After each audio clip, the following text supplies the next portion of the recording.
오늘 본문의 말씀을 가지고 사울과 다윗의 모습이라는 제목으로 함께 말씀 나누도록 하겠습니다. 우리 옆에 계신 분들에게 오늘 이렇게 인사했으면 좋겠는데요. 다윗처럼 살아가는 성도가 됩시다. 다윗처럼 살아가는 성도가 됩시다.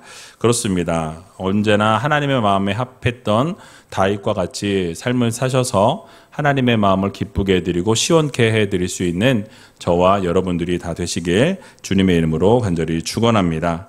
여러분 한 주간 동안 잘 지내셨습니까? 예, 저도 여러분들의 기도와 사랑으로 한 주간 잘 보냈고요. 이제 날씨가 정말 여름에 진입이 된 것 같습니다.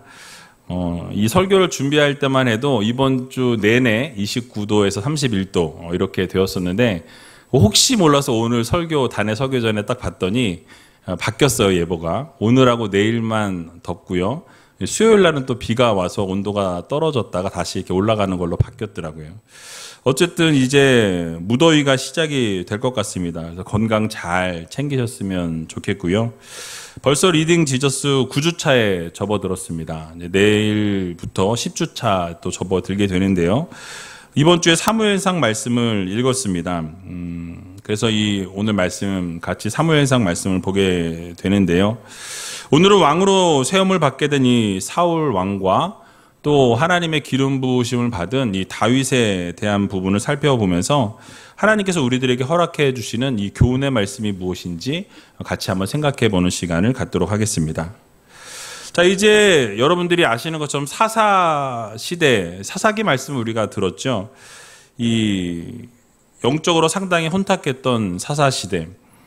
그래서 하나님의 말씀이 거의 들리지 않았던, 그러나 사무엘을 통해서 하나님이 이제 말씀하시고 이 사무엘이 모든 것들을 이끌어 갔던 그런 시대였습니다. 근데 시간이 흘러서 사무엘이 늙게 되었을 때에 이스라엘 백성들은 이 이방 나라들처럼 왕을 세워달라라고 이렇게 사무엘에게 요청하게 되는 것을 보게 됩니다. 그래서 우리를 위해서 왕을 세워달라고 이스라엘 백성들과 이스라엘 장로들이 요청하게 되죠.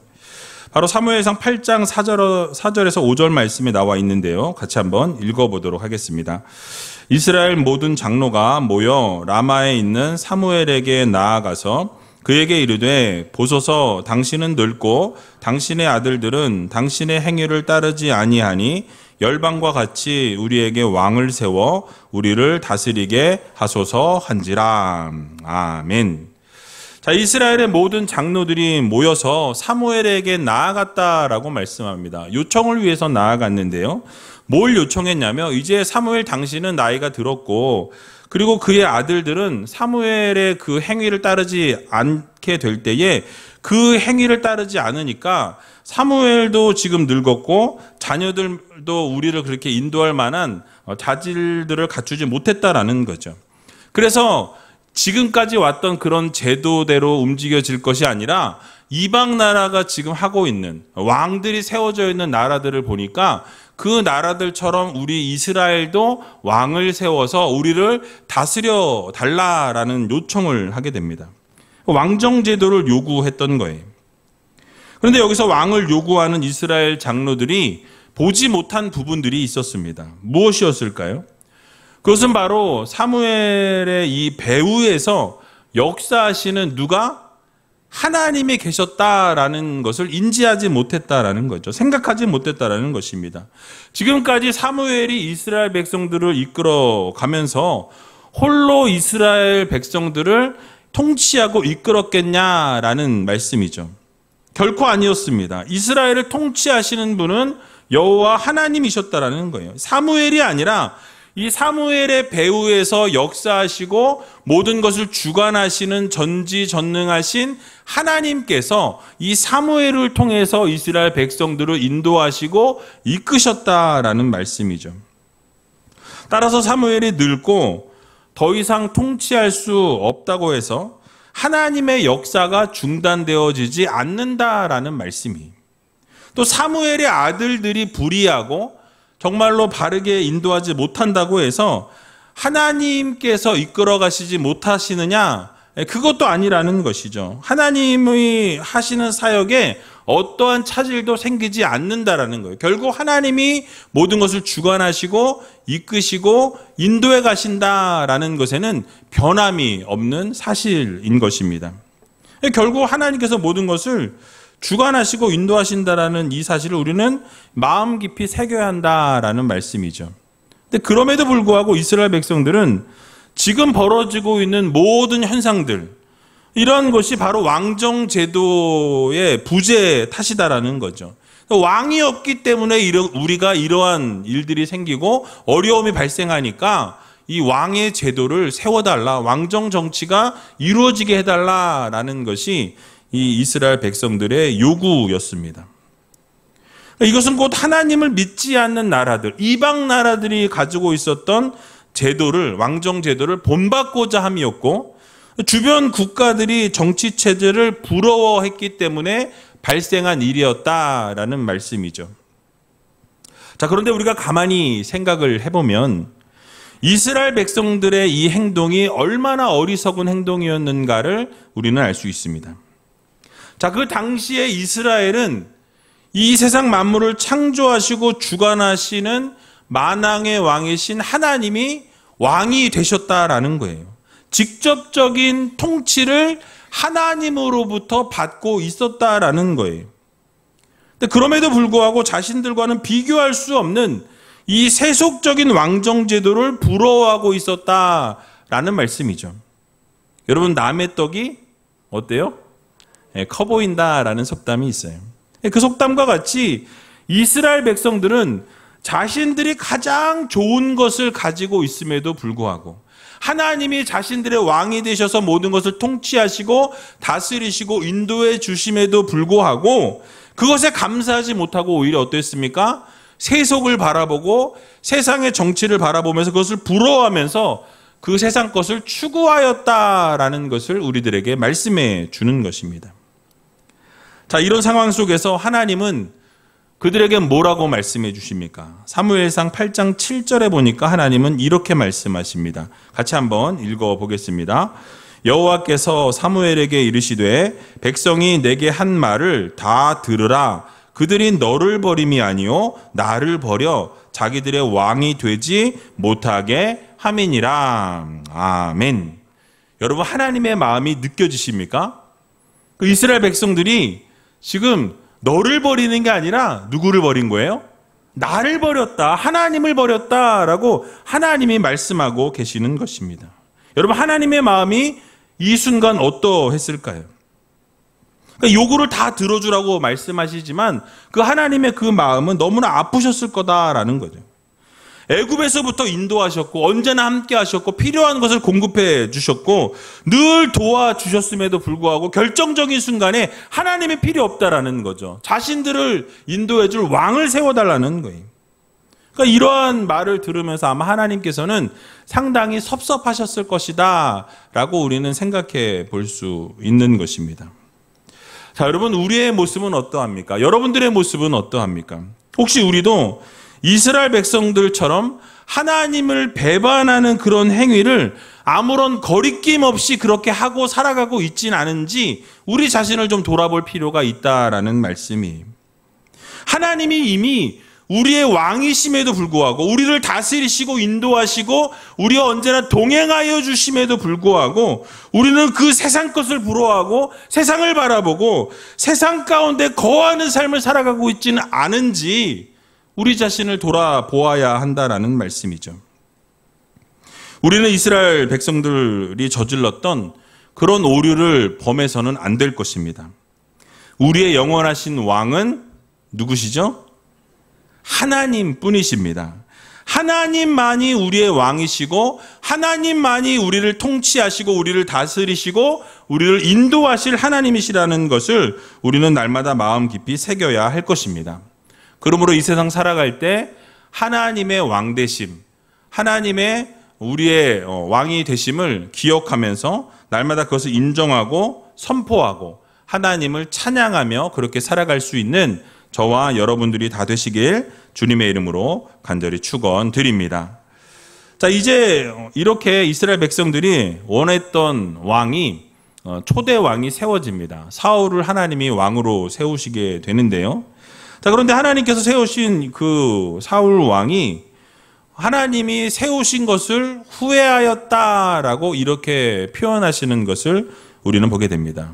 하나님이 원하시지 않는 일을 행하게 되었다라는 말씀이죠. 어떤 일을 저지르게 됩니까? 블레셋과의 전쟁을 앞두고 이 사무엘이 정한 기간 내에 오지 않게 되자 또 백성들은 흩어져 나아가는 모습을 보면서 마음이 불안해졌다라는 거예요. 그리고 마음이 불안하게 되니까 해서는 안 될 일을 그냥 스스럼 없이 저질러 버렸다라는 말씀이죠. 바로 사무엘상 13장 8절에서 9절 말씀인데요. 같이 한번 읽어보도록 하겠습니다. 사울이 사무엘의 정한 기한대로 이레를 기다리되 사무엘이 길갈로 오지 아니하매 백성이 사울에게서 흩어지는지라 사울이 가로되 번제와 화목제물을 이리로 가져오라 하여 번제를 드렸더니 아멘. 자, 블레셋과의 지금 전투를 앞두고 있고 같이 대치되어져 있는 상황이었습니다. 사울 왕은 이제 사무엘이 오기로 한 이래 7일 동안 기다렸어요. 7일 동안 기다렸는데 오지 않게 되자 마음이 불안해지기 시작합니다. 게다가 전쟁을 앞두고 있었던 이 백성들이 흩어져 나가기 시작하는 거예요. 이제 앞으로 전쟁을 해야 되는데 그 백성들이 점점 눈앞에서 사라지고 빠져나가는 모습을 보게 되었다라는 것이죠. 그러자 사울 왕은 어떠한 마음이 들었습니까? 불안한 것을 견디지 못하고 이제 마음이 불안하니까 해서는 안 될 일을 저질렀다라는 것이죠. 바로 제사장의 고유 권한이었던 이 제사를 침해했다라는 거예요. 그리고 직접 그 제사를, 출전을 위한 제사를 하나님 앞에 자기가 집전해서 하나님 앞에 드렸다라는 거죠. 여러분, 이것이 무엇이 잘못인가라는 생각을 할 수도 있습니다. 그런데 하나님께서는 일찍이 하나님 앞에 드려지는 제사는 하나님께 거룩하게 구별된 제사가 드려져야 되고 그 거룩하게 구별된 레위 지파를 통해서만 하나님께 제사를 드리라고 하나님이 명령하셨습니다. 그래서 하나님이 이 레위 지파의 이 자손들을 통해서만 하나님께서 제사를 받으시겠다라고 명확하게 말씀하셨다라는 것이죠. 따라서 제사장 외에는 어떤 사람이 제사를 드리든 간에 그것은 하나님이 세우신 제사 제도를 무시하는 거였고 모독하는 것이나 다름이 없었다라는 것이죠. 절대로 해서는 안 될 일임에도 불구하고 자신의 영역이 아닌 것을 침범했다라는 거예요. 월권을 행사했다라는 말씀이. 그러자마자 사무엘이 그 자리에 도착하게 되었습니다. 도착했을 그때에도 이 사울 왕의 모습을 보게 되면 자신의 그 잘못을 회개하거나 돌이키지 않는다라는 거예요. 뉘우치지 않았다라는 거예요. 자신이 그 제사를 드린 것에 대한 변명만 지속적으로 늘어놓는 것을 우리는 보게 되는 것입니다. 왜냐하면 백성은 흩어져 나아갔고 사무엘은 오지 않았고 정말 이것을 어떻게 해야 될지 모르는 상황 가운데 전쟁을 해야 될 것 같고 그래서 내가 제사를 집례했다라고 이야기하는 것을 보게 됩니다. 무엇입니까? 상황이 어쩔 수 없어서였다라는 거예요. 어쩔 수 없어서 그런 상황이 나를 몰고 갔기 때문에 내가 하려고 했던 것은 아니지만 그 상황 때문에 내가 밀려서 그 일을 진행했다라고 그렇게 변명을 늘어놓았습니다. 물론 상황이 급박했던 것은 사실이에요. 어려운 상황이었던 것 역시 사실입니다. 그러나 사울에게 사무엘이 뭐라고 했는지를 우리가 살펴보면 얼마나 잘못된 일을 행했는지 우리는 알 수 있습니다. 바로 오늘 본문 사무엘상 13장 13절에서 14절의 말씀을 보니까 이렇게 말씀하고 있는 것을 보게 되죠. 같이 한번 읽어보겠습니다. 사무엘이 사울에게 이르되 왕이 망령되이 행하였도다. 왕이 왕의 하나님 여호와께서 왕에게 명하신 명령을 지키지 아니하였도다. 그리하였다면 여호와께서 이스라엘 위에 왕의 나라를 영영히 세우셨을 것이오늘 지금은 왕의 나라가 길지 못할 것이라. 여호와께서 왕에게 명하신 바를 왕이 지키지 아니하였으므로 여호와께서 그 마음에 맞는 사람을 구하여 그 백성의 지도자를 삼으셨느니라 하고. 아멘. 여러분 뭐라고 선포합니까? 왕이 망령되이 행하였다라고 이렇게 선포합니다. 왕이 하나님의 명령을 지키지 않았기 때문에 하나님께서 어떻게 하셨다고요? 왕의 나라가 길지 못하게 하나님이 막으실 거라고 말씀합니다. 그리고 하나님의 마음에 합한 지도자를 하나님이 이미 세우셨다라고 과거형으로 말하고 있는 것을 우리는 보게 되죠. 사울은 어쩔 수 없는 상황이라고, 그렇게 할 수밖에 없었던 상황이라고 변명했지만 하나님의 말씀은 틀렸다라고 말씀하시는 거예요. 아니다라고 말씀하시는 것입니다. 그래서 그 상황이 엄중하다라는 것을 하나님이 가르치고 계신다라는 거예요. 그러므로 우리는 하나님 앞에서 우리의 모습 역시도 조심해야 한다라는 것이죠. 때로는 우리는 우리의 삶 속에서 이 사울 왕과 같이 상황적으로 어쩔 수 없었다라고 변명하는 모습들을 보게 됩니다. 어쩔 수 없었다라는 그 핑계로 우리의 잘못을 합리화하는 경우들이 많이 있다라는 것이죠. 자신의 잘못은 덮어두고 다른 사람의 잘못을 지적하고 정죄하는 모습으로 살아간다라는 거예요. 그러면서 나타내고자 하는 것이 무엇입니까? 자신의 의로움을 나타내는 거죠. 다른 사람의 치부를 드러내면서 자신은 그렇지 않다라고 의롭다라는 거예요. 자신의 공로를 드러내려고 합니다. 하지만 하나님께서는 그것이 망령되다라고 말씀하고 계신 거예요. 명확하게 말씀하고 계십니다. 바르게 행하지 못하였다라고 하나님은 꾸짖고 계신다라는 거예요. 그리고 너를 대신해서 이제 다른 왕을 내가 세우겠다. 너를 세운 것을 내가 후회하노라라고 하나님은 말씀하셨다라는 사실이에요. 여러분, 만약에 우리가 이 상황에 놓여 있었다면 여러분들은 어떻게 하나님 앞에 말씀하시겠습니까? 여러분, 우리가 가장 그 상황에 있었다면 가장 먼저 해야 될 것은 어쩔 수 없었다라고 변명하기 이전에 우리의 죄를 하나님 앞에 시인하고 고백하고 인정할 줄 아는 그런 성도들이 되어야 할 것입니다. 그러니까 어떤 상황 가운데서도 하나님의 말씀을 그대로 행하기를 원하신다라는 거예요. 그러므로 여러분, 하나님께서 말씀하신 대로 그 말씀을 지키고 그 말씀을 행하고 그 말씀 가운데 거하셔서 변명이 아니라 하나님 말씀대로 순종하며 살아갈 수 있는 믿음의 성도님들이 다 되시기 바랍니다. 자, 이렇게 사울은 꾸중을 듣고 하나님의 경고하심을 받았음에도 불구하고 또다시 하나님의 명령을 듣지 아니하고 순종하지 아니하는 것을 우리는 보게 됩니다. 그 결국 이것으로 인해서 하나님은 그를 버리셨다라고 말씀하는 것을 보게 되죠. 사무엘상 15장 8절에서 9절 말씀인데요. 같이 한번 읽어보겠습니다. 아말렉 사람의 왕 아각을 사로잡고 칼날로 그 모든 백성을 진멸하였으되 사울과 백성이 아각과 그 양과 소의 가장 좋은 것 또는 기름진 것과 어린 양과 모든 좋은 것을 남기고 진멸기를 즐겨 아니하고 가치 없는 낮은 것은 진멸하니라. 아멘. 자, 하나님께서 아말렉을 치라고 명령하시면서 뭐라고 말씀하셨냐면 모두를 진멸하라 라고 말씀하셨어요. 사람들뿐만 아니라 짐승까지도 완전하게 다 진멸하라 라고 하나님이 분명하게 말씀하시고 명령하셨습니다. 그런데 사울 왕은 이 아말렉 왕 아각을 죽이지 않고 생포했다라고 말씀하죠. 사로잡았다라고 말씀합니다. 여러분, 그 안의 행동에는 어떠한 마음이 담겨 있겠습니까? 그 왕을 사로잡아서 자신의 권위를 드러내고자 하는 마음이 숨겨져 있다라는 거예요. 업적을 드러내고자 함이었다라는 것입니다. 내가 이렇게 이 왕을 사로잡았다라는 것을 보여주고 싶은 그런 마음이 있었다라는 거예요. 또한 짐승도 모두 진멸하라 말씀하셨지만 제사를 핑계 삼아서 좋은 것들은 남겨두었다라고 이렇게 말씀하죠. 이에 사무엘은 뭐라고 이야기합니까? 하나님께서 원하시는 것은 제사가 아니라는 거예요. 뭘 원하신다고요? 순종을 원하신다라고 이렇게 선포하는 것을 보게 됩니다.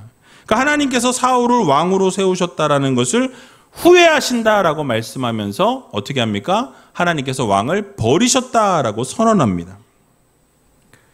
사랑하는 위즈엘교 성도 여러분, 혹시 우리도 하나님 앞에서 이 죄악을 저지르고 하나님의 말씀에 순종하지 못하는, 불순종하는 삶을 살고 계시지는 않으십니까? 우리의 이름을 드러내고 우리의 업적을, 우리의 공로를 드러내려고 애쓰고 있지는 않으시냐라는 거예요. 하나님의 말씀이 무엇을 요구하고 어떠한 것을 우리들에게 말씀하시는 것인지를 알면서도 나는 여전히 내가 원하는 대로, 내가 바라는 대로, 내가 하고 싶은 대로 하고 있지는 않은지 우리 자신을 돌아볼 필요가 있는 것입니다. 여러분, 우리는 하나님을 두려워해야 합니다. 하나님께서 사울을 세우신 것을 후회하시는 것처럼 우리들을 하나님의 자녀로 백성으로 세우신 것을 후회하시거나 우리를 재직으로 또는 기관의 장으로 또는 교회의 핵심 인물로 세우심을 후회하는 일이 있어서는 안 된다라는 사실이에요. 여러분, 그런 일이 반복되고 지속되면 결국 사울이 하나님으로부터 버려짐을 당하고 폐위를 당했던 것처럼 우리도 하나님으로부터 심판을 받을 수 있다라는 이 사실을 여러분 모두 마음 깊이 새기시고 하나님 말씀에 온전히 순종하고 하나님 말씀을 온전히 따를 수 있는 귀한 우이제일교회 모든 성도님들이 다 되시길 주님의 이름으로 간절히 축원드립니다. 이제 마지막으로 이에 반해 다윗의 모습은 어땠는지 살펴보고 말씀을 마치도록 하겠습니다. 하나님께서 다윗을 세우실 때 그 기름 부으시는 과정을 우리가 보게 되면 이 사무엘이 먼저 이 다윗의 다른 형제를 보고 이 마음이 동해서 기름을 부으려고 했던 것을 보게 됩니다. 근데 하나님은 외모를 내가 취하지 않는다고 말씀하시고 중심을 보신다고 말씀하시면서 그에게 붓지 말라고 말씀하시죠. 사무엘상 16장 7절의 말씀인데요. 우리 같이 한번 읽어보도록 하겠습니다. 여호와께서 사무엘에게 이르시되 그 용모와 신장을 보지 말라. 내가 이미 그를 버렸노라. 나의 보는 것은 사람과 같지 아니하니 사람은 외모를 보거니와 나 여호와는 중심을 보느니라. 아멘. 그러니까 여러분, 그 중심을 하나님이 보시는데 그 중심이 바로 너무나 하나님이 보시기에 아름다웠던 다윗이었다라는 거죠. 그래서 다윗은 하나님으로부터 내 마음에 합한 자라라고 하나님께서 칭해 주시는 것을 우리는 보게 됩니다. 자, 그러면 어떻게 다윗이 하나님의 마음에 그렇게 들었고 하나님의 마음에 합한 자가 될 수 있었을까? 우리가 생각해 보지 않을 수 없습니다. 먼저는 다윗은 하나님을 전적으로 의지하고 하나님을 전적으로 바라보는 믿음의 자녀였다라는 사실이. 여러분, 블레셋과의 전투가 벌어지게 될 때에 골리앗 앞에서 모든 이스라엘 군사들은 두려워 떨었다라고 성경은 말씀합니다. 모두가 얼어붙어 있는 상황이었어요. 아무도 전쟁에 나갈 그럴 엄두조차 내지 못하고 있는 상황이었습니다. 그때 골리앗은 하나님을 모욕하면서 자신의 신들의 이름으로 저주를 쏟아붓는 것을 보게 되죠. 근데 그럼에도 불구하고 아무도, 이스라엘 군사들 중에 아무도 나서지 못했다라는 사실이. 그러자 골리앗을 향해 다윗이 나아가면서 이렇게 선포합니다. 사무엘상 17장 45절과 47절 말씀인데요. 같이 한번 읽어보겠습니다. 다윗이 블레셋 사람에게 이르되 너는 칼과 창과 단창으로 내게 오거니와 나는 만군의 여호와의 이름 곧 내가 모욕하는 이스라엘 군대의 하나님의 이름으로 내게 가노라. 또 여호와의 구원하심이 칼과 창에 있지 아니함을 이 무리로 알게 하리라. 전쟁은 여호와께 속한 것인즉 그가 너희를 우리 손에 붙이시리라. 아멘. 여러분, 무엇입니까? 이 전쟁은 누구에게? 하나님께 속했다라는 거죠. 그래서 칼과 창과 방패에 있는 것이 아니라 전적으로 하나님께 그 승리가 주어져 있다라고 말씀하는 것을 보게 됩니다. 선포하면서 나아가면서 결국 이 다윗이 승리를 쟁취하는 것을 우리는 보게 되죠. 무엇입니까? 결국 모든 전쟁은 칼과 창과 방패가 아니라 하나님께 속해 있다라는 이 사실을 여러분들 모두 기억하시기 바랍니다. 모든 것이 전적으로 하나님께 달려 있다라는 것을 우리가 기억하면서 믿음으로 나아갈 때 골리앗 장군을 쓰러뜨릴 수 있었던 것처럼 우리들의 삶에도 날마다 하나님을 신실하게 바라보고 전적으로 믿으며 살아갈 수 있는 귀한 우이제일교회 모든 성도님들이 다 되시기 바랍니다. 또 한 가지는 이 사무엘상에 나오는 건 아니지만 사무엘 하의 말씀을 보게 되면 다윗은 자기 자신의 잘못을 지적받았을 때 그 잘못을 즉시로 회개하고 하나님 앞에 용서를 구하고 돌이키는 그런 모습을 우리들에게 보여주고 있습니다. 여러분이 잘 아시는 것처럼 충신이었던 우리아의 아내를 이 마음에 품게 됩니다. 결국 이 우리아의 아내 밧세바와 동침하게 될 때 이 밧세바가 잉태하게 되었다라고 성경은 말씀해요. 이것을 숨기기 위해서 여러 가지 방법을 사용했지만 그것이 먹혀 들어가지 않게 될 때 우리아를 어떻게 합니까? 전쟁이 가장 극심한 그 자리로 우리아를 내몰았다라는 거예요. 결국은 그렇게 해서 전쟁에서 죽음을 맞이하도록 그렇게 밀어냈다라는 것입니다. 그리고 그렇게 죽게 만든 이후에 밧세바를 아내로 맞이했다라고 성경은 말씀하고 있습니다. 그러나 이 일이 하나님이 보시기에 상당히 악했다라고 이렇게 평가하고 있습니다. 그래서 나단을 통해서 하나님이 이 다윗을 책망하셨다라는 거예요. 그럴 때에 이 하나님 앞에서 자신의 죄를 고백하고 자기 자신의 잘못을 인정하는 것을 보게 됩니다. 그리고 자신의 그 죄를 회개하고 돌이키는 모습을 우리들에게 보여준다라는 것이죠. 여러분 그렇습니다. 이 사울 왕과 다윗 왕의 모습은 확연히 달랐다라는 거예요. 다윗은 언제나 하나님을 전적으로 의지하고 하나님을 전적으로 바라보았습니다. 잘못을 저질렀을 때에는 그것을 지적받았을 때 하나님 앞에서 회개하고 돌이키는 그런 믿음의 모습을 우리들에게 보여주었다라는 것이죠.